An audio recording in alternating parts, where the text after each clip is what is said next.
माँ, तुम इतनी मेहनत करती हो, बिल्कुल अच्छा नहीं लगता। मैं पढ़ाई छोड़कर कुछ काम ढूंढ लेता हूँ जिससे तुम्हें इतनी मेहनत नहीं करनी पड़ेगी। मुझे बिल्कुल अच्छा नहीं लगता। रोहित अपनी माँ गीता के साथ एक गांव में रहता था। रोहित के पिता का देहांत हो चुका था।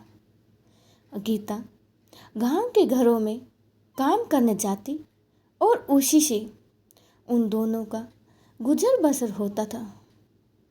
एक दिन रोहित ने अपनी माँ से कहा, माँ, तुम इतनी मेहनत करती हो, मुझे बिल्कुल अच्छा नहीं लगता है। मैं अपनी पढ़ाई छोड़कर कुछ काम ढूंढ लेता हूँ। ये सुनकर गीता रोने लगी और उसने कहा, बेटा, कुछ दिनों की बात है, तू पढ़ लिख कर अच्छी नौकरी करने लग जा, तो मुझे काम करने की ज़रूरत ही नहीं पड़ेगी। फिर मैं तेरी शादी कर दूंगी। बहू के आने पर मुझे आराम ही तो करना है। तू अपनी पढ़ाई पर ध्यान दे। रोहित माँ को बहुत समझाता है, लेकिन गीता उसकी बात नहीं मानती है। उसे उम्मीद थी कि रोहित पढ़ लिख कर एक बड़ा आदमी बन जाएगा। इसी तरह कुछ साल बीत गए। रोहित की पढ़ाई पूरी हो गई, उसे नौकरी भी मिल गई। एक दिन रोहित घर आया और उसने अपनी माँ से कहा, माँ, तुम्हें अब काम पर जाने की कोई ज़रूरत नहीं है। मेरी बहुत अच्छी नौकरी लग गई है, अब तुम आराम करो। गीता उसकी बात मानकर काम छोड़ देती है और कुछ दिन बाद रोहित के लिए एक बड़े घर से रिश्ता आया। गीता बहुत खुश हुई। उसने खुशी खुशी रोहित का विवाह कर दिया और अपनी नई बहू सीमा को पाकर गीता बहुत खुश हुई। वह अपनी बहू को कोई काम नहीं करने देती थी, सारा काम स्वयं ही करती थी। सीमा सारा दिन बैठी रहती थी। एक दिन रोहित ने अपनी माँ से कहा, माँ, सीमा से भी कुछ काम करवाया करो। इस उम्र में तुम काम करती हो और सीमा बैठी रहती है। यह सुनकर सीमा ने कहा, मैंने तो माँ जी से कई बार कहा है काम करने के लिए, लेकिन ये सब अपने काम अपना आप ही करना चाहती है। रोहित के कहने पर सीमा अगले दिन से गीता के साथ घर के काम करने लगी और कुछ दिन बाद गीता की तबीयत खराब रहने लगी। अब सारा काम सीमा को करना पड़ता था। कुछ दिन बाद सीमा का स्वभाव बदलने लगा। वह अब गीता से बात नहीं करती थी। एक दिन गीता ने पूछा, बहू, क्या बात है, तू मेरे से बात नहीं करती? तब सीमा ने कहा, आपको पता है मैं कितने बड़े घर से आई हूँ और कितनी पढ़ी लिखी हूँ। तुम लोगों ने मुझे नौकरानी बना दिया है। ये सुनकर गीता ने कहा, बहू, कुछ दिन की और बात है, मैं ठीक हो जाऊंगी, उसके बाद मैं सारा काम कर लूँगी।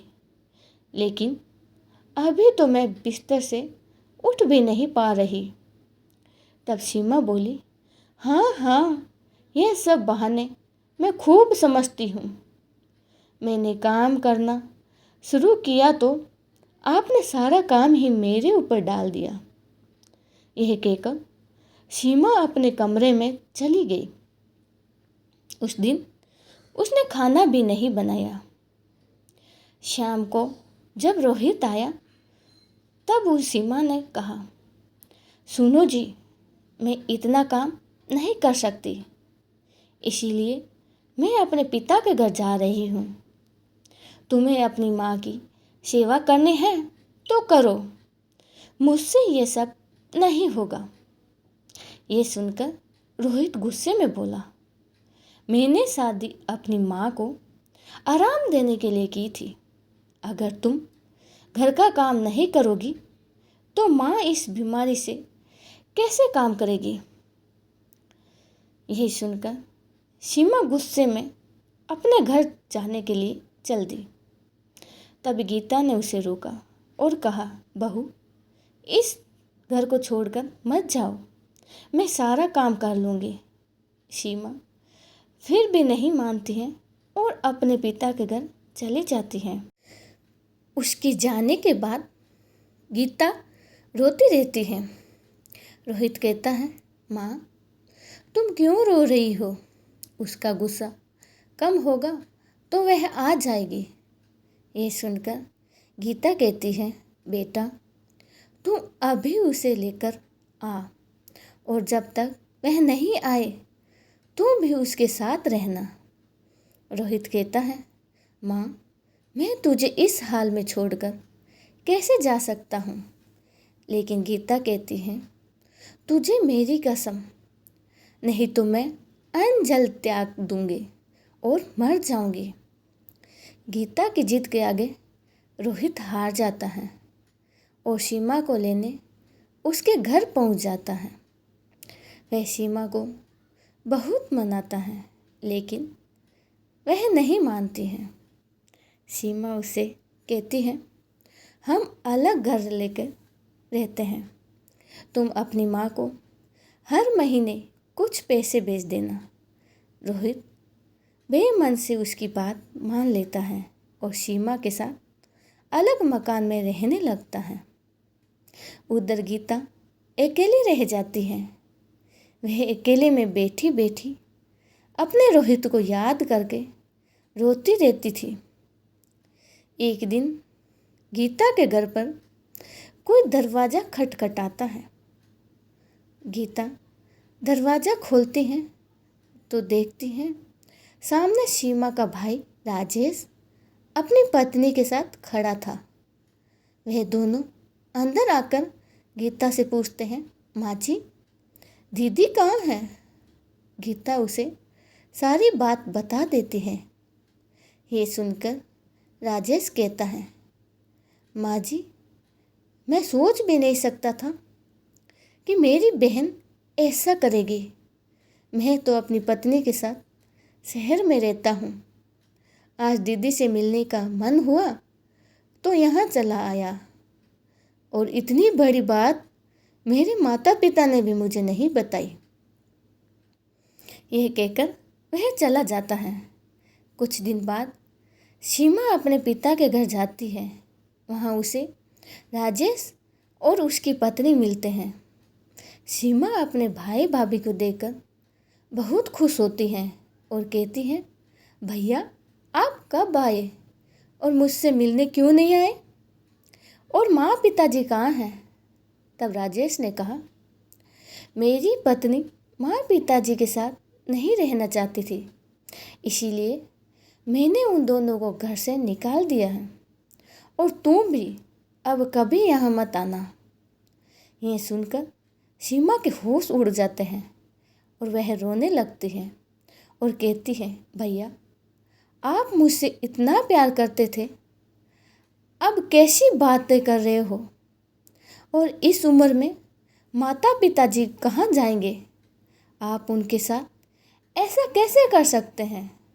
तब राजेश ने कहा, जब तुमने अपनी सास के साथ ऐसा कर सकती है तो मैं क्यों नहीं कर सकता? मैं भी तो तेरा भाई हूँ। ये सुनकर सीमा को अपने किए पर बहुत पछतावा होता है।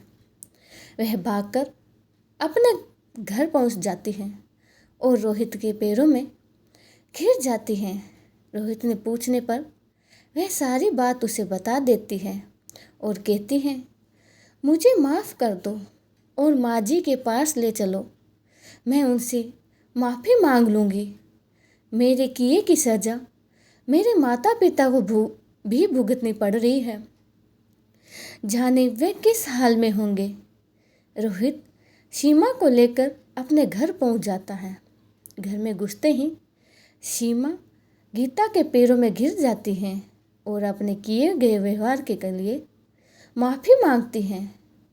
और तभी दूसरे कमरे में राजेश अपनी पत्नी और माता पिता के साथ बाहर आता है। उन्हें देखकर सीमा रोने लगती है। तब राजेश उसे बताता है कि उसने माता पिता को छुपा दिया था ताकि उसे अपनी गलती का एहसास हो सके। राजेश के माता पिता भी गीता से माफ़ी मांगते हैं। इस तरह रोहित, सीमा और गीता तीनों खुशी खुशी रहने लगते हैं।